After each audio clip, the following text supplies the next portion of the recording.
பாலத்தோட பேருக்கும் ஜாதிக்கும் ஏதோ சம்மந்தம் இருக்குது. அதுக்கு சடங்கு பண்ண போகிறானுங்க. எத்தனை கொலை செய்ய போகிறானுங்கன்னு தெரியல. மிக நீளமான உயர்மட்ட மேம்பாலத்துக்கு ஜிடி நாயுடுன்னு பெயர் சூட்டியிருக்காங்கன்னு ரொம்ப மகிழ்ச்சி அடைகிறாரு சத்யராஜ்.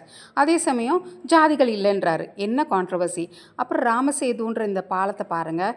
இது கனெக்ஷனும் ராமருக்கான வருஷம் இது 2025 9 கூட்டினா 9 வந்து ராமருக்கு. பவானிசாகர் அணையை ஒரு சிவன்மலை பெட்டகத்தில் கடல் நீர் தான் வச்சுருக்காங்க. அப்போ பவானிஸ்ன்னு ஒரு பொண்ணு தான் சொல்லியிருக்கா.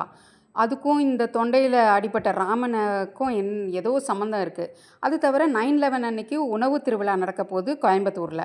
இந்த ஃபெஸ்டிவலுக்கும் இட்லிக்கும் என்ன சம்மந்தம்னு தெரியல. ஏன்னா உணவு திருவிழான்னு சொல்லிட்டு கூகுள் லோகோவில் இட்லியும் சாம்பாரும் வச்சுருக்காங்க, சட்னி எல்லாம். என்ன காரணம்? இட்லி கடை வேறு படம் ரிலீஸ் ஆகுது. எதுக்காக இட்லியை சொல்கிறானுங்க? ஏதாவது அதில் எதுவும் விஷம் பாய்சன் ஏதாவது பண்ண போகிறானுங்களா? நம்ம காசாவை பண்ண மாதிரி. இவனுங்க தான் இலுமினாட்டி ஆச்சு. இலுமினாட்டி மேசன்சல்ஸ் சிம்பிள்ஸ் எல்லாம் காட்டுறானுங்கல்ல. இதோ சிம்பிள்ஸ் எல்லாம் கூகுளில் ஒன்று ஒன்றா காட்டிகிட்டே வர மாதிரி.